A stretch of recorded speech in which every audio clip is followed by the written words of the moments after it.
जितेंद्र आव्हाड यांच्या संघर्ष मंडळाची हंडी यंदा दुष्काळाच्या पार्श्वभूमीवरती रद्द करण्यात आलेली आहे। दरवर्षी ठाण्यात संघर्षाची दहीहंडी मोठ्या जल्लोषात साजरी केली जाते, पण यंदा राज्यात अभूतपूर्व दुष्काळी परिस्थिती आहे, त्यामुळे पाण्याचा अपव्यय टाळावा याकरता आव्हाडांनी दहीहंडी उत्सव साजरा न करण्याचा निर्णय घेतला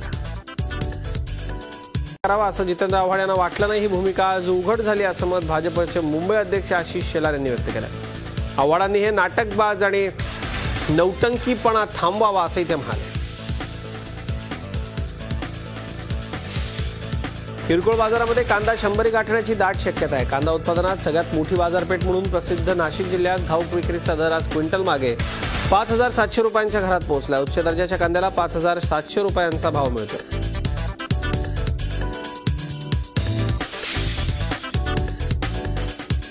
डॉक्टर नरेंद्र दाभोलकर यांना आज पुण्यामध्ये श्रद्धांजली वाहण्यात आली। 2 वर्षांपूर्वी डॉक्टर दाभोलकरांची गोळ्या घालून हत्या करण्यात आली होती।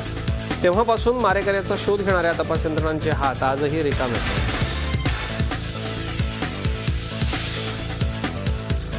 ज्येष्ठ विचारवंत कॉम्रेड गोविंदराव पानसरे यांचा मृत्यू होऊन आज 6 महिने पूर्ण झाले, मात्र हल्लेखोरांचा शोध घेण्यात एसआयटीच्या टीमला यश आलेलं नाही, त्यामुळे संताप व्यक्त होतो। शेकापचे नेते एन डी पाटील यांनीही पुण्यामध्ये दाभोलकरांना श्रद्धांजली वाहिली। दाभोलकर आणि पानसरे यांच्या हत्येच्या तपासात सरकार जाणीवपूर्वक हलगर्जीपणा करत असल्याचा आरोप त्यांनी यावेळी केला। लातूर जिल्ह्यामध्ये यंदा पहिल्यांदाच सर्वत्र दमदार पावसानं हजेरी लावली। बुधवारी दुपारनंतर देवणी, शिरूर, अनंतपाळ तालुक्यात पावसानं बरसायला सुरुवात केली, त्यानंतर हळूहळू जिल्ह्याच्या विविध भागात दमदार पावसानं हजेरी लावली। मराठवाड्यावरती वरुणराजा काहीसा प्रसन्न झाला असला तरी मुंबई आणि उपनगरात मात्र पावसानं दडी मारलेली आहे, त्यामुळे पावसाळा सुरू असतानाही मुंबईकरांना ऑक्टोबर हिटचा अनुभव घ्यावा लागतो।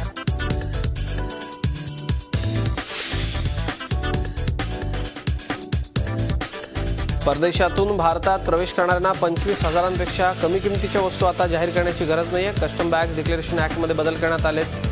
केंद्रीय अर्थमंत्र्यांनी हे बदल लागू केले। त्याआधी भारतात येणाऱ्या प्रत्येकाला 10,000च्या वरच्या वस्तूंची यादी जाहीर करून कस्टम विभागाला कळवावं लागत असे।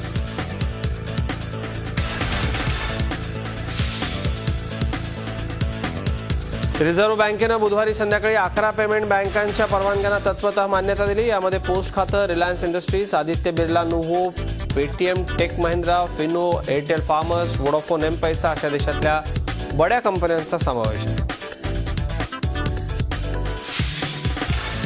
येत्या 15 आठवड्यात राज्यामधल्या वेगवेगळ्या कारागृहात कालमर्यादा स्पष्ट न करता जन्मठेप भोगणाऱ्या 150 कैद्यांची सुटका करण्यात येणार आहे। झी मीडियाचं सहकारी वृत्तपत्र डीएनएनं हे वृत्त दिलंय।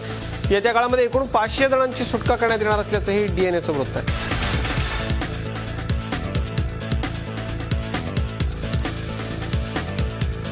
या कैद्यांची वागणूक चांगली आहे। जे कैदी आपल्या शिक्षेच्या काळामध्ये चांगले वागले आहेत, ज्यांचा गुन्ह्यामध्ये किरकोळ सहभाग होता, अशा गुन्हेगारांना, अशा कैद्यांना जी कालमर्यादा स्पष्ट नव्हती त्यातून त्यांची सुटका करण्यात येणार आहे। जवळपास 150 कैदी जन्मठेप भोगतायत, त्यांची सुटका होणार आहे। आगामी काळामध्ये अशा 500 लोकांची सुटका होण्याची शक्यता आहे।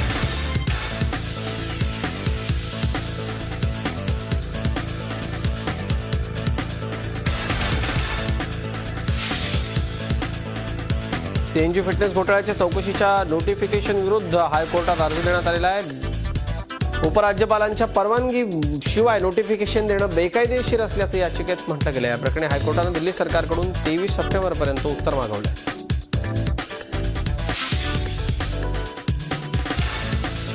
पर्यावरण मंत्रालयानं ओखला बर्ड सेंच्युरीच्या इको सेन्सिटिव्ह झोनचा भाग कमी करण्याच्या सूचना दिलेल्या आहेत। यामुळे ओखला बर्ड सेंच्युरीच्या 10 किलोमीटरपर्यंत लागू असलेला प्रतिबंध हटवण्यात आलेला आहे। याचा फायदा नोएडात फ्लॅट बुक करणाऱ्या जवळपास 1 लाख नागरिकांना होणार आहे। 59 नागरिकांचा बळी घेणाऱ्या दिल्लीतल्या उपहार प्रकरणातल्या दोषी अन्सल बंधूंना जामीन मिळाला। सुप्रीम कोर्टानं गोपाल अन्सल आणि सुशील अन्सल यांना 30 कोटी रुपयांचा जामीन मंजूर केला। जामिनाची रक्कम भरण्याकरता अन्सल बंधूंना 3 महिन्यांची वेळ देण्यात आली।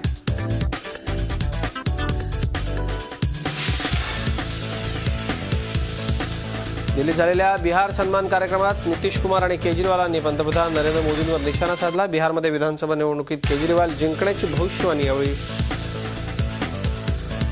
करण्यात आली। नितीश कुमार जिंकतील असंही केजरीवाल म्हणाले। औरंगाबादमध्ये सततच्या छेडछाडीला कंटाळून श्रुती कुलकर्णी या 21 वर्षांच्या तरुणीनं झोपेच्या गोळ्या घेऊन आत्महत्या केली. स्वप्नील मणियार नावाचा युवक तिला सतत त्रास देऊन लग्नाकरता तिच्या मागे लागला होता. स्वप्नील मणियार विरोधात 3 ऑगस्टला विनयभंगाचा गुन्हा दाखल झाला होता. त्याला अटकही करण्यात आली होती. मात्र जामीन मिळाल्यानंतर स्वप्नील पुन्हा श्रुतीला त्रास देऊ लागल्याचा आरोप नातेवाईकांनी केला.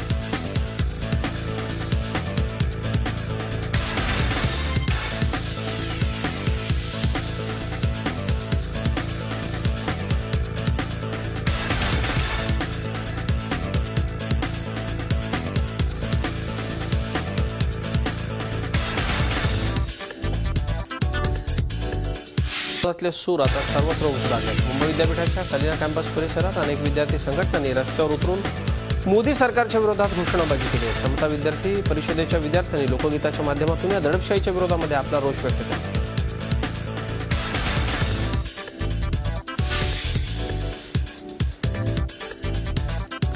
गेले 70 दिवस सुरू असलेल्या पुण्यामधल्या FTI आंदोलनाचं नेमकं काय होणार असा प्रश्न आता निर्माण झाला. आंदोलकांची अटक सत्रानंतर वातावरणात एक प्रकारची शांतता आहे. दरम्यान विद्यार्थ्यांच्या संपावर तोडगा काढण्याकरता केंद्रीय मंत्रालयाची एक टीम शुक्रवारी पुण्यात येते. त्यांच्या भेटीतून काय साधलं जाणार या बाबतीत उत्सुकता आहे.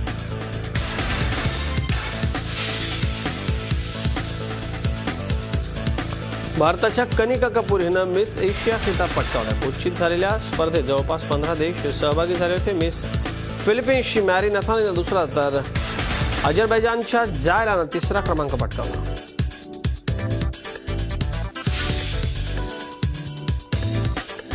अमेरिकेचे राष्ट्रपती बराक ओबामा यांच्या प्रशासनात एका तृतीयपंथी नागरिकाची मोठ्या पदावर नियुक्ती करण्यात आली. व्हाईट हाऊसमध्ये प्रथमच तृतीयपंथी नागरिकाची नियुक्ती करण्यात आली. तृतीयपंथी फ्रीडमॅन यांची रिक्रुटमेंट डायरेक्टर पदावरती करण्यात आली.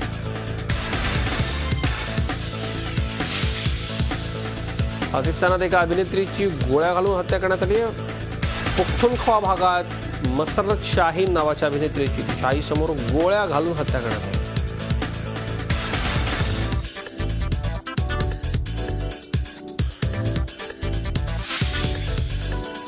फ्रान्सचे संगीतकार जेरॉल्ड जेंटी 12 तासात 37 कॉन्सर्ट केल्यानंतर विश्वविक्रम रचतात. बेल्जियमची राजधानी ब्रसेल्स इथे त्यांनी मॅरेथॉन कॉन्सर्ट केली. सध्या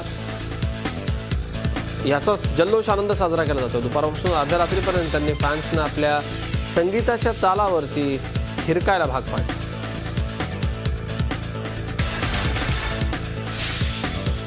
जपानमध्ये इंटरनॅशनल स्पेस स्टेशनमध्ये जेवण पाठवण्याकरता कोणतरी रॉकेट लॉन्च केलं गेलं. आगामी 4 वर्षात जपानाचे 5 रॉकेट्स इंटरनॅशनल स्पेस स्टेशनमध्ये पाठवणार.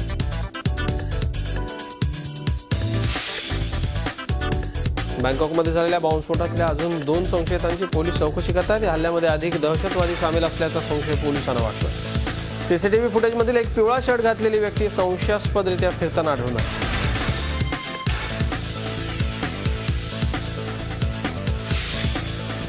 टर्की 2 संशयितांना अत्याधुनिक शस्त्रांसह अटक करण्यात आली आहे. टर्कीमधल्या इस्तांबूल शहरातील अमेरिका वाणिज्य दूतावास इमारतीवरती केलेल्या फायरिंग नंतर ही अटक करण्यात आली.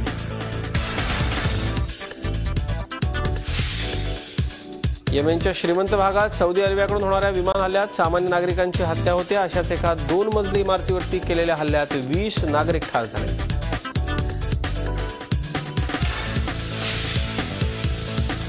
मेक्सिकोच्या एका ओढ्यात हजारो मासे ठार झालेले आहेत.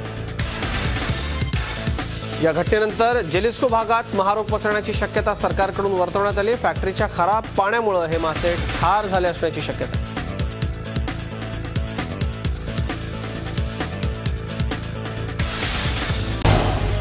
झी 24 तास रहा एक पाऊल पुढे.